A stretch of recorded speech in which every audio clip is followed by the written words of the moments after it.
Capítulo 3. El regreso. 1. La negativa al regreso. Cuando la misión del héroe se ha llevado a cabo, por penetración en la fuente o por medio de la gracia de alguna personificación masculina o femenina, humana o animal, el aventurero debe regresar con su trofeo transmutado de la vida. El ciclo completo, la norma del monomito, requiere que el héroe empiece ahora la labor de traer los misterios de la sabiduría, el vellocino de oro o su princesa dormida al reino de la humanidad, donde la dádiva habrá de significar la renovación de la comunidad, de la nación, del planeta o de los 10.000 mundos. Pero esta responsabilidad ha sido frecuentemente rechazada. Aún el Bujat, después de su triunfo, dudó de si el mensaje de realización podía ser comunicado. Y se dice que varios santos han muerto mientras se encontraban sumidos en un éxtasis sobrenatural. Son numerosos los héroes que, según la fábula, han permanecido para siempre en la isla bendita, en compañía de la eterna diosa del ser inmortal. Hay una historia conmovedora sobre un antiguo rey guerrero hindú llamado Muchukunda. Este rey nadó del costado izquierdo de su padre, quien había tomado por equivocación una bebida fertilizante que los brahmines habían preparado para su esposa, y, de acuerdo con los símbolos prometedores de este milagro, la maravilla sin madre, fruto de la entraña masculina, llegó a ser un rey entre los reyes, de tal manera que cuando los dioses, en un tiempo, fueron derrotados en su perpetua disputa con los demonios, lo llamaron para pedirle ayuda. El rey los llevó a una gran victoria, y los dioses, en su divino placer, le prometieron la realización de su más alto deseo. Pero, ¿qué podía desear un rey que era casi omnipotente? ¿Qué supremo don de dones podía concebir aquel amo de los hombres? El rey Muchukunda, dice la historia, estaba muy cansado después de la batalla. Todo lo que pidió fue que se le concediera un sueño sin fin y que cualquier persona que se atreviera a despertarlo fuera reducida a cenizas por la primera mirada de sus ojos. El don le fue concedido. En la oquedad de una caverna profunda, dentro del vientre de una montaña, el rey Muchukunda se retiró a dormir y allí durmió mientras se sucedían las edades. Individuos, pueblos, civilizaciones, épocas salieron del vacío y volvieron a él mientras permanecía el viejo rey en su estado de felicidad subconsciente, intemporal, como el inconsciente freudiano por debajo del mundo dramático y temporal de nuestra fluctuante experiencia del ego. Vivía el viejo de la montaña, el bebedor del sueño profundo. Su despertar llegó, pero con un giro sorprendente que da una nueva perspectiva a todo el problema del periplo del héroe, así como al misterio de la petición de la gracia del sueño como el don más alto que pudo concebir un poderoso rey. Vishnu, el Señor del mundo, había encarnado en la persona de un hermoso joven llamado Krishna, quien después de salvar la tierra de la India de una tiránica raza de demonios, había subido al trono, había gobernado en una paz utópica hasta que una horda de bárbaros invadió repentinamente el país por el noroeste. El rey Krishna se lanzó contra ellos y, como era de esperarse de su naturaleza divina, ganó la victoria hábilmente, con un simple ardid. Sin armas y adornado con lotos salió de su fortaleza y tentó al rey enemigo a perseguirlo y alcanzarlo. Luego se escondió en una cueva. Cuando el bárbaro lo siguió, descubrió a un hombre que dormía en la caverna. Oh, pensó, me ha traído hasta aquí y ahora finge dormir tranquilamente.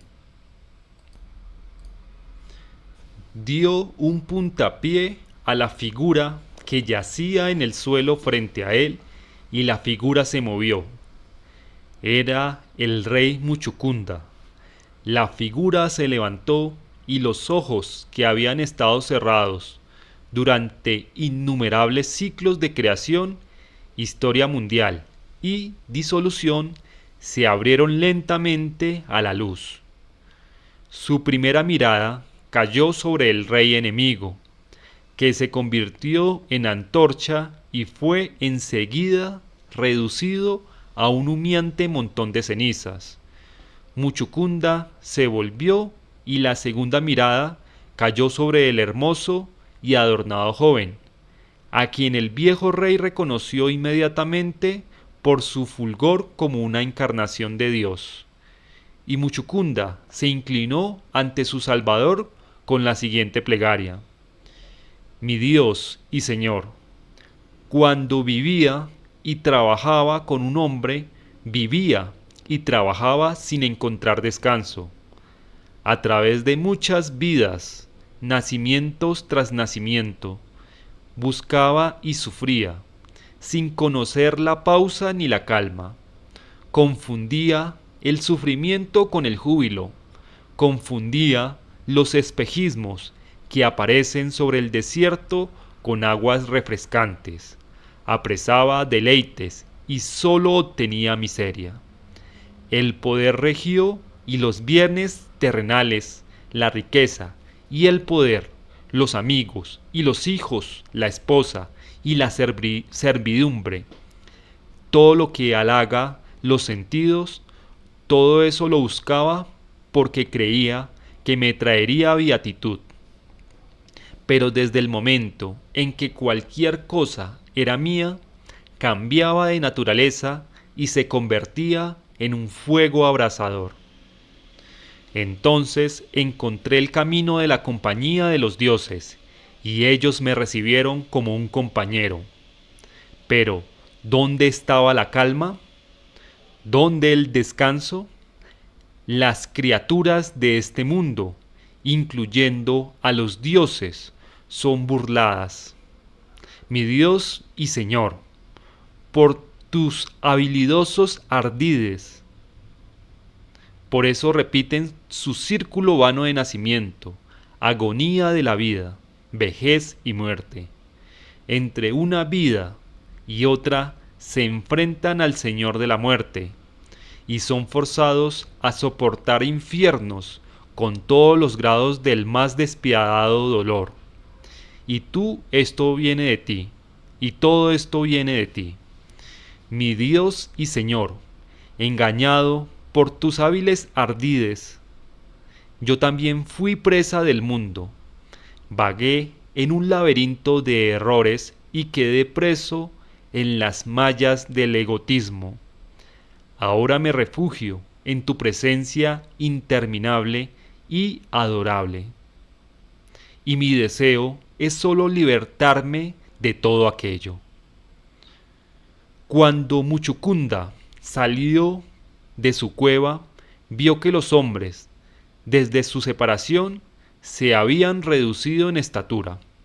Entre ellos, él era un gigante. Los abandonó de nuevo y se retiró a las más altas montañas, y allí se dedicó a las prácticas ascéticas que habían de libertarlo finalmente de su último apego a las formas del ser. Muchukunda, en otras palabras, en vez de regresar, decidió retirarse del mundo a un grado todavía más avanzado. ¿Y quién podría decir que esta decisión carecía de razón? 2. La huida mágica. Si el héroe es un triunfo, gana la bendición de la diosa o del dios y luego es explícitamente comisionado a regresar al mundo con algún elixir para la restauración de la sociedad. El último estadio de su aventura está apoyado por todas las fuerzas de su patrono sobrenatural.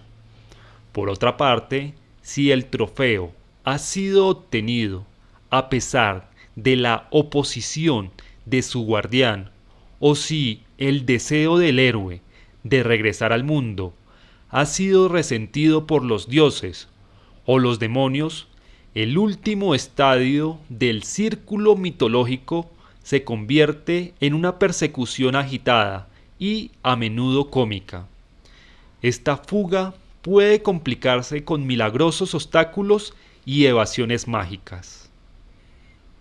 Los galeses hablan, por ejemplo, del héroe Gwion Bats, quien se encontró en la tierra bajo las ondas. Específicamente, estaba en el fondo del lago Bala en Merionethshire, al norte de Gales. En el fondo de ese lago vivía un viejo gigante, Tegid el Calvo, con su esposa Carimben. Esta última, en uno de sus aspectos, era la protectora del grano y de las cosechas abundantes, y en otro, la diosa de la poesía y de las letras.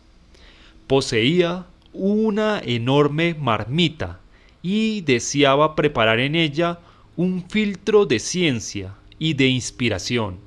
Con la ayuda de libros de nigromancia, compuso un brebaje negro que luego colocó sobre el fuego para que se cocinara durante un año, y al final de dicho periodo deberían obtenerse 3 gotas benditas de la gracia de la inspiración. Y ella le encargó a nuestro héroe, Gwion Bats, que devolviera el caldero, y a un ciego, llamado Mordad, que conservara vivo el fuego, y les encargó que no permitieran que dejara de hervir por el espacio de un año y un día. Y ella misma, de acuerdo con los libros de los astrónomos y en horas planetarias, se ocupaba de recoger diariamente todas las hierbas dotadas de poderes mágicos, y un día, hacia el final del año, cuando Carimben estaba cortando plantas y haciendo hechizos, sucedió que 3 gotas del licor encantado soltaron del caldero y cayeron sobre el dedo de Gwion Bats. Como estaban muy calientes, se llevó el dedo a la boca, y desde el instante en que probó las milagrosas gotas, pudo prever todo lo que iba a suceder y percibió que su principal cuidado debería ser guardarse de las astucias de Carimben, porque grandes eran sus habilidades. Lleno de temor, huyó hacia su país natal. El caldero se partió en 2, porque todo el líquido que contenía era veneno, con excepción de las 3 gotas encantadas. Por eso, los caballos de Gwynon Garanit fueron envenenados por el agua del arroyo por el cual corrió el líquido del caldero, y la confluencia de ese arroyo fue llamada desde ese momento veneno de los caballos de Gwynon. Cuando regresó Carimbén, vio que se había perdido el trabajo de todo un año. Tomó un pedazo de madera y golpeó al ciego, mordá en la cabeza hasta que uno de sus ojos saltaron sobre su mejilla. Él le dijo: «Injustamente me habéis desfigurado, porque soy inocente. Vuestra pérdida no fue causada por mí». «¿Dices la verdad?», dijo Cariwen. «Fue Gwion Bat quien me robó». Y se lanzó en su persecución. Cuando él la vio, se convirtió en liebre y huyó. Pero ella se convirtió en lebrel y estuvo a punto de alcanzarlo. Entonces él corrió hacia un río y se convirtió en pez, y ella lo persiguió bajo el agua, convertida en nutria, hasta que él se vio obligado a convertirse en pájaro y volar. Y ella, bajo la forma de halcón, lo siguió, y no le dio descanso en el cielo. Y cuando estaba a punto de apresarlo, y él sintió el temor de la muerte, descubrió un montón de trigo en un granero, y se convirtió en uno de los granos. Entonces ella se transformó en una gallina negra de alta cresta. Se dirigió al trigo, escarbó con sus patas, encontró el grano y se lo tragó. Y entonces, dice la historia, lo llevó en el vientre 9 meses, y cuando lo parió no tuvo fuerza para matarlo, por gran belleza, de manera que lo metió en una bolsa de cuero y lo tiró al mar, a la misericordia de Dios, un día 29 de abril. La fuga es el espíritu favorito del cuento popular, en el cual se desarrolla bajo muchas divertidas formas. Los Buryat de Irkutsk, Siberia, por ejemplo, afirman que Morgón Kara, su primer chamán, era tan competente que podía atraer las almas de los muertos. Por este motivo, el Señor de los muertos se quejó al alto Dios del cielo, y Dios decidió poner a prueba al chamán. Tomó posesión del alma de cierto hombre y la metió en una botella, cubriendo la boca con la yema de su pulgar. El hombre enfermo y sus parientes mandaron por Morgón Kara. El chamán buscó por todas partes el alma que faltaba. Buscó por el bosque, por las aguas, por los desfiladeros de las montañas, la tierra de los muertos, y al fin subió, montado en su tambor, al mundo de arriba, en donde fue forzado a buscar por un largo tiempo. Entonces observó que el alto Dios del cielo tenía una botella tapada con la yema de su pulgar, y reflexionando sobre esa circunstancia, cayó en la cuenta de que dentro de la botella estaba el alma que él había venido a buscar. El astuto chamán se convirtió en avispa, voló hacia Dios y le dio un aguijonazo tan fuerte en la frente que le hizo quitar el pulgar de la abertura, y la cautiva huyó.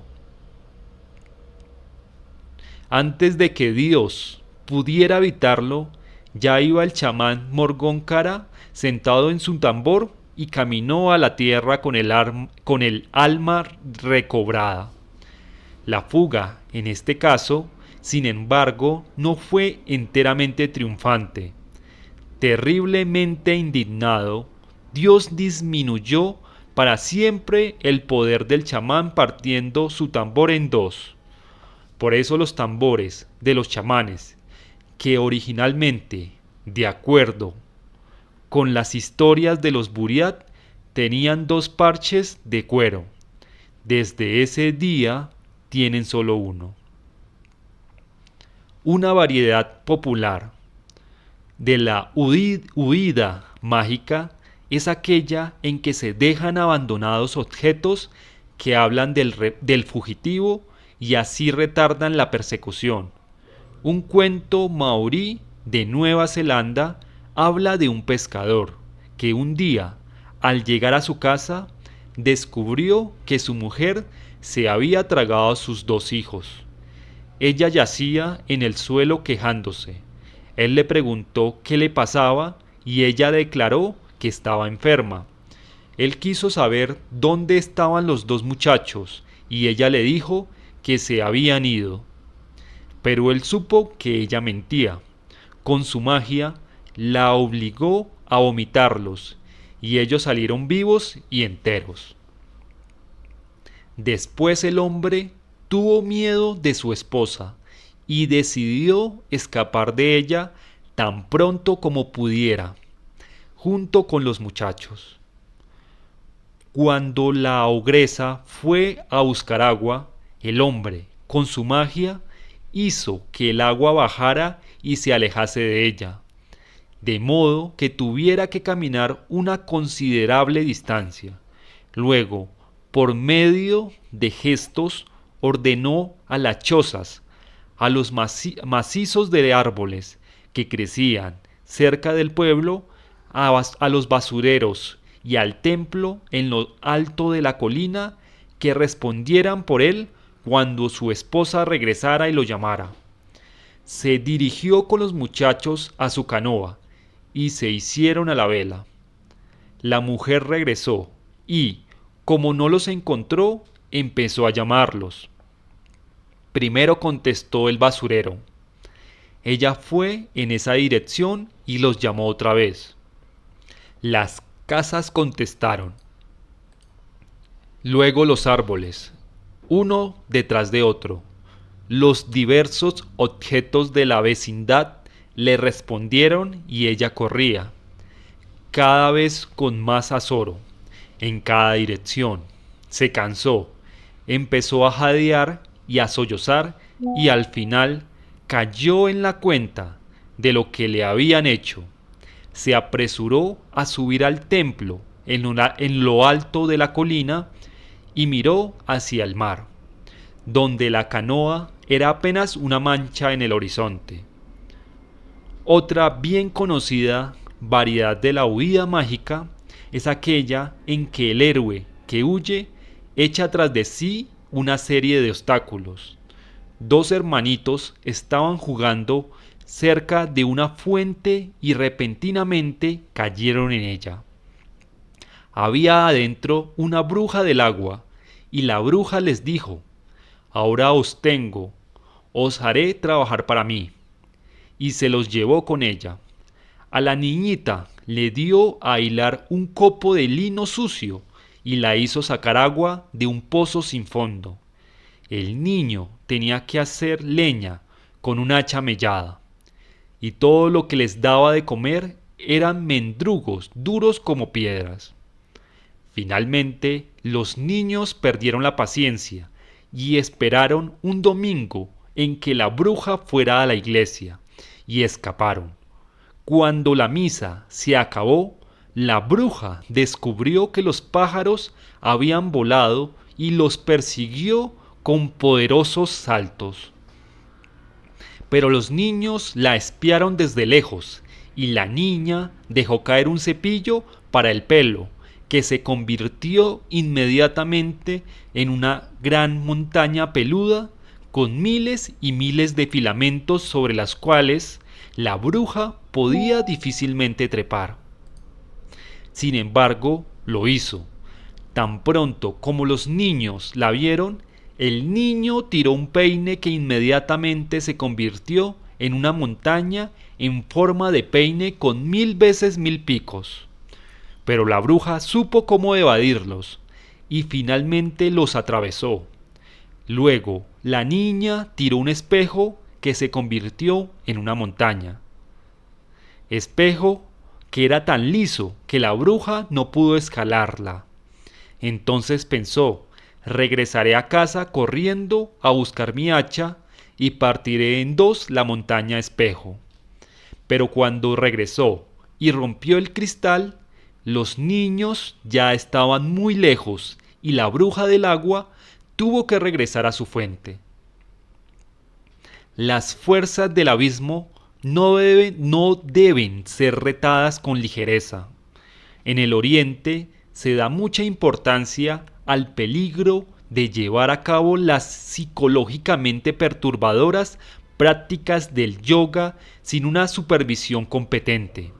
Las meditaciones del neófito deben ajustarse a sus progresos, de manera que la imaginación sea defendida en cada uno de sus pasos por devatas deidades adecuadas visiones, hasta que llegue el momento en que el espíritu preparado pueda avanzar solo observar sabiamente el Dr. Jung.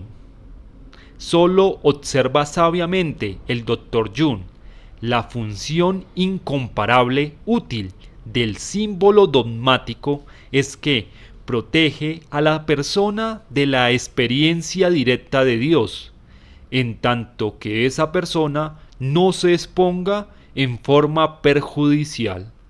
Pero si deja su hogar y familia, vive mucho tiempo solo, mira demasiado profundamente en el espejo oscuro, entonces el tremendo suceso del encuentro puede caer sobre él, aunque entonces el símbolo tradicional, llegado a la madurez a través de los siglos, puede operar como corriente cicatrizante y hacer cambios de rumbo.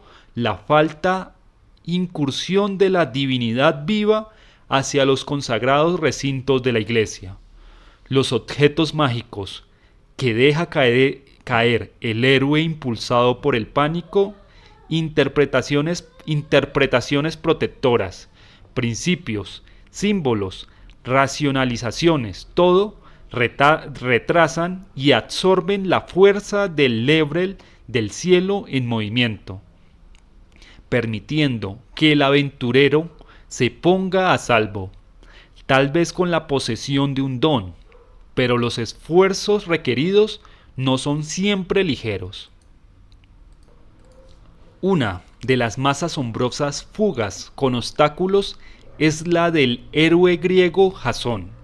Había decidido ganar el vellocino de oro, después de hacerse a la mar en el magnífico Argos, con una gran compañía de guerreros, navegó en dirección al Mar Negro y, aunque retrasado por muchos fabulosos peligros, llegó al fin, muchas millas más allá del Bósforo, a la ciudad y al palacio del rey Aetes. Detrás del palacio estaba el bosque y el árbol del premio guardado por un dragón. La hija del rey, Medea, concibió una pasión desenfrenada por el ilustre visitante extranjero, y cuando el rey le impuso una tarea imposible como precio por el vellocino de oro, ella compuso hechizos que lo ayudaron a triunfar. La tarea consistía en arar cierto campo utilizando toros de aliento llameante y pies de bronce. Luego, sembrar el campo con dientes de dragón y matar a los hombres armados que inmediatamente habrían de brotar de tal semilla, pero con el cuerpo y la armadura ungidos con los hechizos de Medea. Jasón dominó a los toros, y cuando el ejército nació de la simiente del dragón, tiró una piedra en medio de ellos, que los hizo volverse y enfrentarse, de manera que se mataron los unos a los otros. La enamorada joven condujo a Jasón a la encina de la cual colgaba el vellocino de oro. El dragón que la guardaba tenía cresta, una lengua de 3 puntas, unas fauces con terribles colmillos encorvados. Pero con el jugo de cierta hierba, la pareja hizo dormir al formidable monstruo. Cuando Jasón se apoderó del premio, Medea huyó con él y el Argos se hizo a la mar. Pero enseguida el rey salió en su persecución. Cuando Medea vio que los veleros de su padre los alcanzaban, persuadió a Jasón para que matara a Arpistos, su joven hermano que había huido con ella, y tirara al mar los pedazos del cuerpo desmembrado. Esto forzó al rey Aetes, su padre, a detenerse para rescatar los restos y regresar a tierra a hacerles un funeral digno. Mientras tanto, el Argos voló con el viento y se perdió de vista. En las crónicas de asuntos antiguos de los japoneses aparece otra tremenda fábula, pero de muy diferente sentido, la del descenso al mundo subterráneo de Izanagi, el padre original de todas las cosas, para recobrar de la tierra del arroyo amarillo a su difunta hermana y esposa Izanami. Ella fue a recibirlo a la puerta del mundo inferior, y él le dijo: «Oh tú, mi augusta y hermosa hermana menor, las tierras que tú y yo hemos hecho no están terminadas todavía. Regresa». Ella contestó: «Es lamentable que no hubieras venido antes. He comido el alimento de la tierra del arroyo amarillo. Sin embargo, como estoy subyugada por el honor de la entrada aquí de mi augusto y hermoso hermano mayor, deseo regresar. Discutiré el asunto privadamente con las deidades del arroyo amarillo. Sé cuidadoso, no me mires». Se retiró dentro del palacio, pero como permanecía allí mucho tiempo, él no pudo esperar más. Rompió uno de los dientes del peine que estaba metido en el augusto lado izquierdo de su cabello, y después de haberlo encendido como una pequeña antorcha, entró y miró. Lo que vio fue un enjambre de gusanos y a Izanami pudriéndose. Aterrorizado por la visión, Izanagi huyó. Izanami dijo: «Me has puesto en vergüenza». Izanami mandó en su persecución a la mujer fea del mundo inferior. Izanagi, en plena fuga, tomó el negro tocado de su cabeza y lo arrojó al suelo. Instantáneamente se convirtió en uvas, y mientras su persecutora se detenía a comerlas, continuó su camino. Ella reanudó la persecución y estaba a punto de alcanzarlo. Él tomó del lado derecho de su cabello un peine con muchos y muy apretados dientes. Lo rompió y lo arrojó al suelo. Instantáneamente se convirtió en retoños de bambú, y ella se detuvo a comerlos. Mientras tanto, él huyó. Entonces su hermana menor mandó en su persecución las 8 deidades del trueno con 1500 guerreros del arroyo amarillo. Él blandió el sable de 10 empuñaduras que augustamente portaba y avanzó haciendo molinetes detrás de él. Pero los guerreros seguían persiguiéndolo. Al llegar a la frontera entre el mundo de los vivos y la tierra del arroyo amarillo, tomó 3 duraznos que allí crecían, esperó, y cuando el ejército se le vino encima, los tiró. Los duraznos del mundo de los vivos hirieron a los guerreros de la tierra del arroyo amarillo, quienes se volvieron y huyeron. Finalmente se presentó en persona la augusta Izanami. Él tomó una roca que habría necesitado de 1000 hombres para levantarla, y con ella cerró el camino. con la roca entre ellos, de pie uno frente al otro, cambiaron impresiones. Izanami dijo: mi augusto y hermoso hermano mayor, si te comportas así, causaré cada día la muerte de 1000 personas en tu reino. Izanagi contestó: mi augusta y hermosa hermana menor, si haces eso, haré que cada día paran 1500 mujeres. Habían avanzado un paso más allá de la esfera creadora de Izanagi, el padre de todas las cosas, para entrar en el campo de la disolución.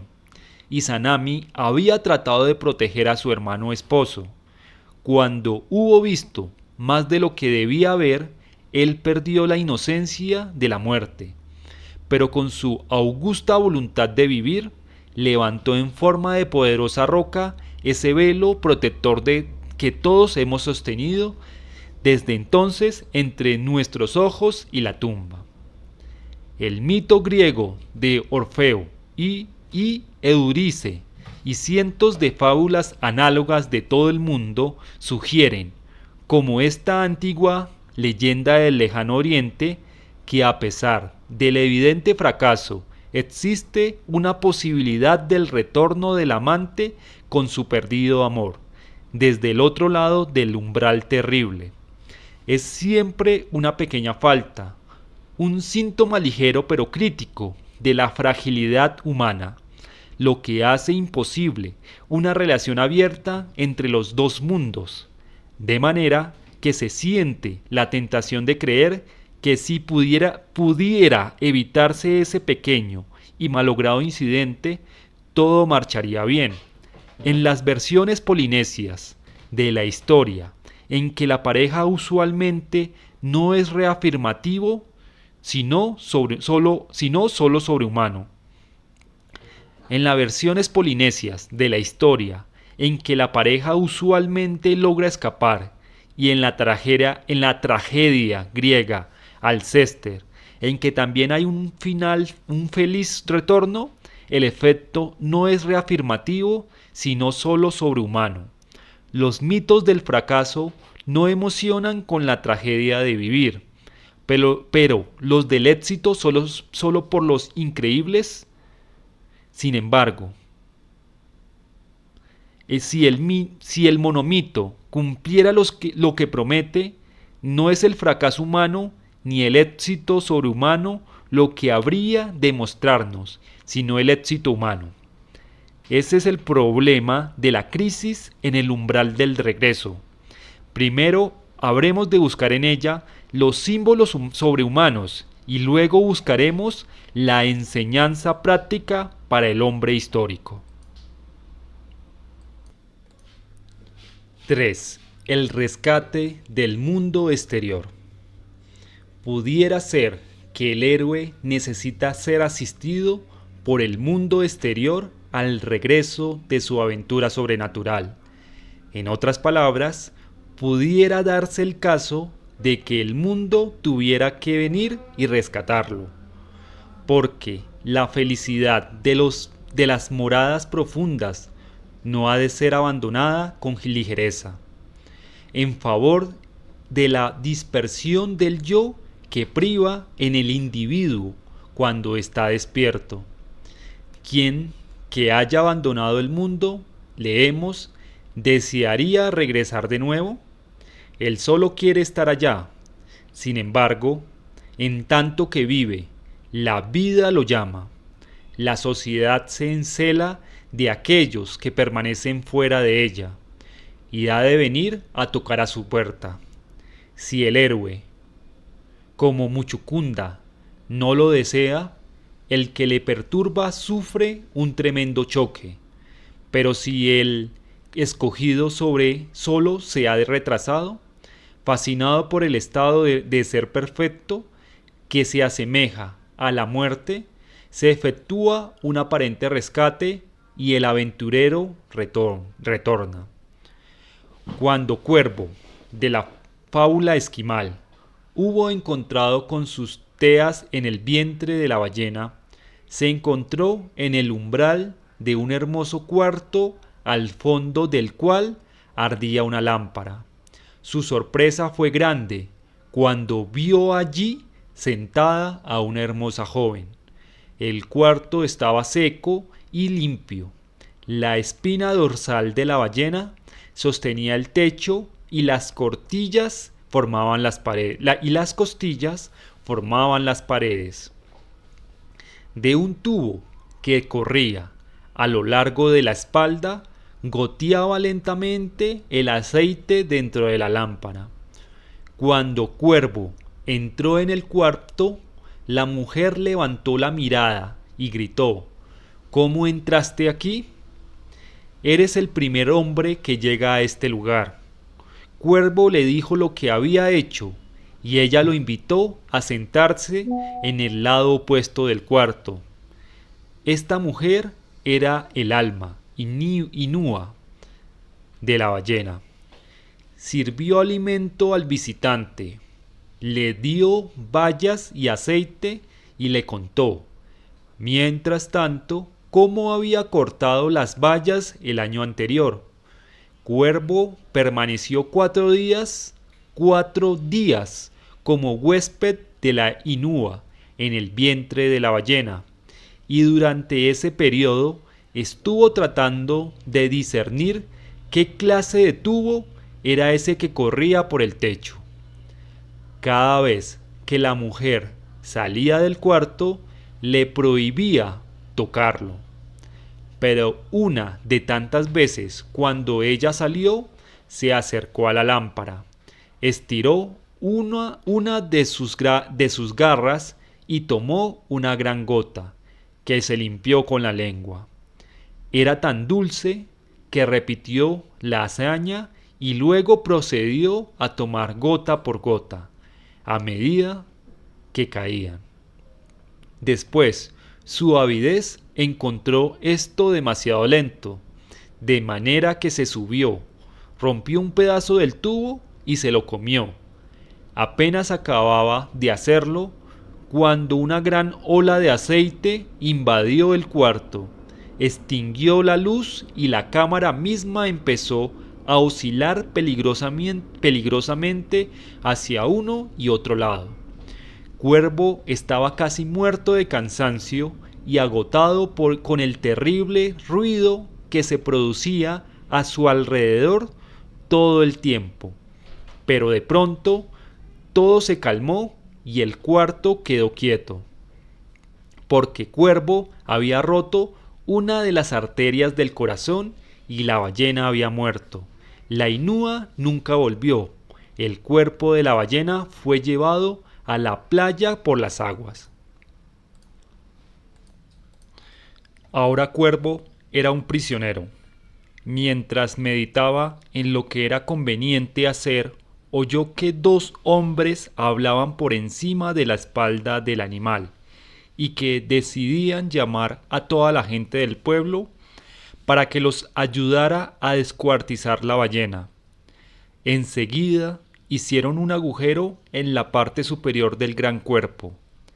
Cuando fue lo suficientemente grande y toda la gente se hubo llevado pedazos de carne para ponerlos en la playa, Cuervo salió disimuladamente. Pero tan pronto hubo alcanzado el suelo, recordó que había olvidado dentro sus teas. Se quitó su chaqueta y su máscara, y muy pronto la gente vio un hombre pequeño y negro que se aproximaba envuelto en una extraña piel de animal. Lo miraron con curiosidad. El hombre ofreció su ayuda, se remangó y se puso a trabajar. Poco después, uno de los que trabajaban en el interior de la ballena gritó: «Mirad lo que he encontrado, teas en el vientre de la ballena». Cuervo dijo: «Eso es algo muy malo. Mi hija me dijo una vez que cuando se encuentran teas dentro de una ballena que se ha descuartizado, muchos de los presentes han de morir. Yo me voy». Se bajó las mangas y empezó a alejarse. La gente se apresuró a seguir su ejemplo. Y así fue como Cuervo, que regresó después, tuvo un gran festín para él solo. Uno de los más importantes y deliciosos mitos de la tradición sintoísta del Japón, antigua ya cuando fue incluida en las crónicas del siglo VIII después de Cristo, en las llamadas Crónicas de Asuntos Antiguos. Es del surgimiento de la bella diosa del sol, Amaterasu, desde una residencia celestial de roca durante el crítico primer periodo del mundo. Este es un ejemplo en el cual el ser rescatado no lo hace de muy buen grado.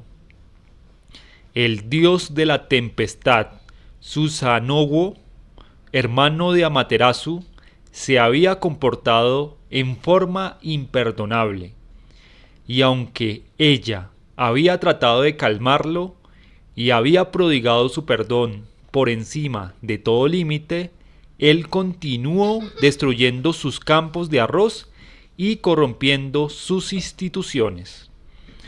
Como un insulto final, hizo un agujero en el techo de su cámara de hilar y dejó caer por él un caballo celeste manchado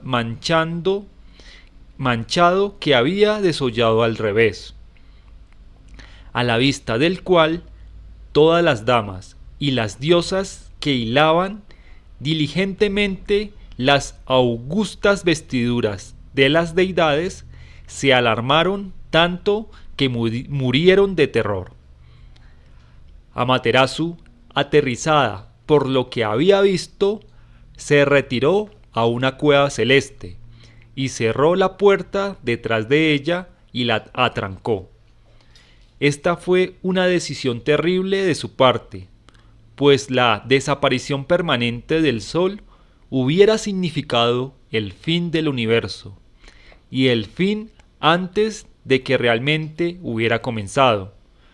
Con su desaparición, la planicie del alto cielo y toda la tierra central sembrada de cañas se oscurecieron.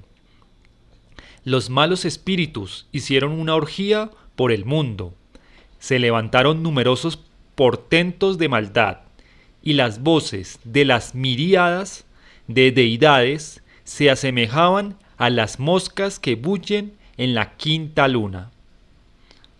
Por lo tanto, los 8 millones de dioses se reunieron en una divina asamblea en el lecho de un tranquilo río celeste y pidieron a uno de ellos, la deidad llamada el que incluye el pensamiento, que hiciera un plan. Como resultado de su consulta, muchas cosas de divina eficacia se produjeron, entre ellas un espejo, una espada y ofrendas de ropa. Tomaron un gran árbol y los decoraron con joyas. Trajeron gallos que cantaban perpetuamente, se encendieron fogatas y se recitaron grandes liturgias. El espejo, de 8 pies de largo, fue atado a las ramas en medio del árbol, y una diosa joven, llamada Usume, bailó una danza alegre y ruidosa. Los 8 millones de dioses estaban tan divertidos que su risa llenaba el aire y se sacudía la planicie del alto cielo.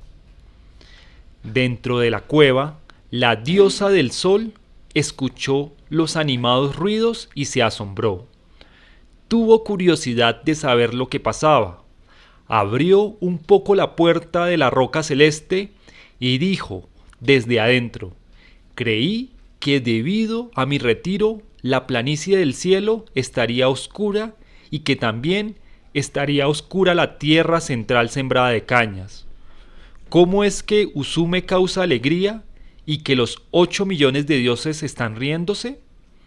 Entonces habló Usume: nos regocijamos y estamos alegres porque hay una deidad más ilustre que vuestro ser augusto.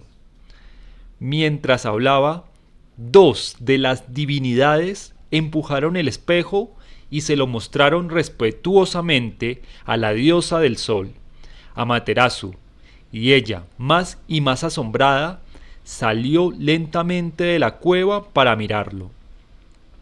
Un poderoso dios tomó su augusta mano y la acercó, mientras otro ponía una cuerda de paja, llamada Chimenagua, detrás de ella, delante de la puerta de la cueva, diciendo: no debéis regresar más que hasta ese punto. Por lo tanto, la planicie del alto cielo y la tierra central sembrada de cañas fueron alumbradas de nuevo. El sol se retira ahora por un tiempo, cada noche, así como la vida misma, en un sueño reparador. Pero por medio de la augusta Chimenagua le es impedido desaparecer permanentemente. El motivo del sol como una diosa en vez de un dios es una preciosa y rara supervivencia de un contexto mitológico que evidentemente tuvo amplia difusión en un tiempo. La gran divinidad materna del sur de Arabia es el sol femenino, Ilad. La palabra sol en alemán es femenino, die Sonne. Tanto en Siberia como en América del Norte sobreviven historias dispersas de un sol femenino. Y en el cuento de Caperucita Roja, que fue comida por el lobo y rescatada de su vientre por un cazador, tenemos un eco remoto de la misma aventura de Amaterasu. Aparecen huellas en muchos países, pero solo en Japón se halla la gran mitología todavía efectiva en la civilización, porque el Mikado es un descendiente directo del nieto de Amaterasu. Y como ancestro de la casa real, es honrada como una de las divinidades supremas de la tradición nacional de Shinto. En sus aventuras se percibe una sensación del mundo diferente a la de las mitologías, ahora mejor conocidas, del dios solar, una cierta ternura hacia el hermoso don de la luz, una gratitud gentil por las cosas que se han vuelto visibles, como la que una vez debe de haber distinguido el espíritu religioso de muchos pueblos. Reconocemos el espejo, la espada y el árbol, el espejo que refleja a la diosa y la hace surgir del augusto reposo de su divina no manifestación simboliza el mundo. El campo de la imagen reflejada.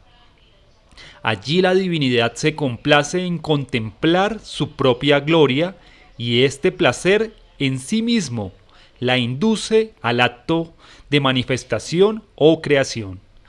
La espada es el equivalente del rayo. El árbol es el eje del mundo en su aspecto fructífero y del satisfactor de deseos, el mismo que se muestra en los hogares cristianos en la estación del solsticio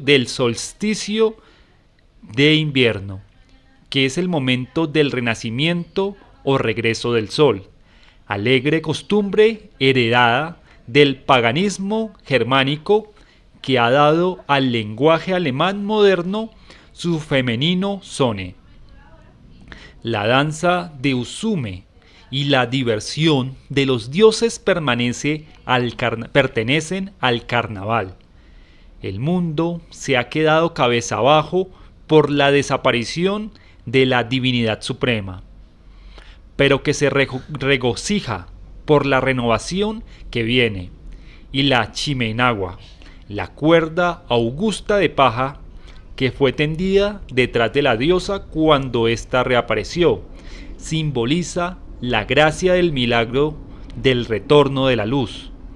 Esta Chimenagua es uno de los símbolos tradicionales más conspicuos, importantes y silenciosamente elocuentes de la religión popular del Japón.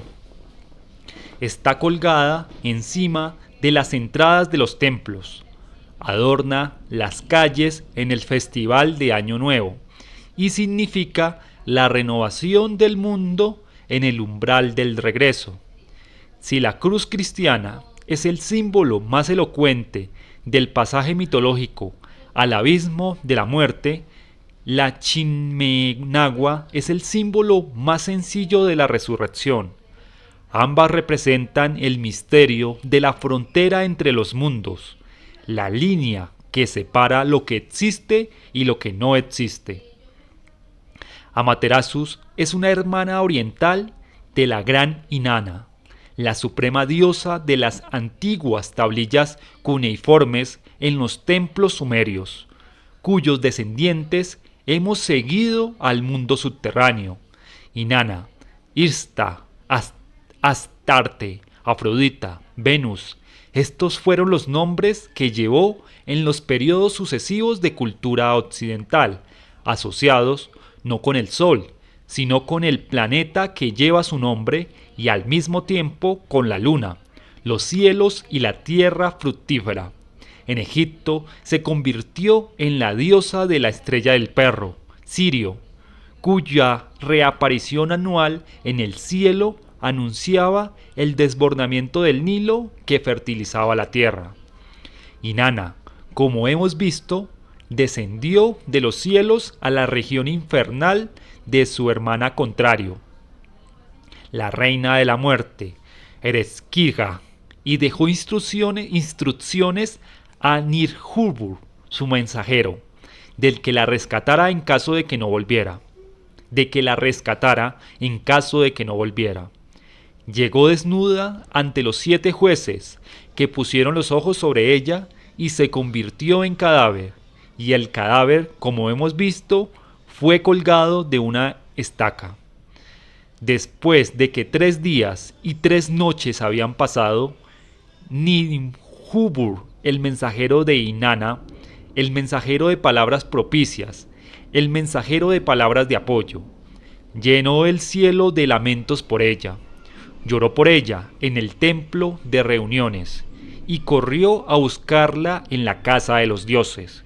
Por ella se vistió con un solo ropaje, como un mendigo, y solo dirigió sus pasos a Ekur, la casa de Enlil. Este es el principio del rescate de la diosa e ilustra el caso de alguien que conocía también el poder de la zona en que entraba, que tomó la precaución de mantenerse despierta. Ninhurbur fue primero a ver al dios Enlil, pero éste le dijo que puesto que Inanna había ido de la gran altura a la gran profundidad, debería someterse a los decretos del mundo inferior.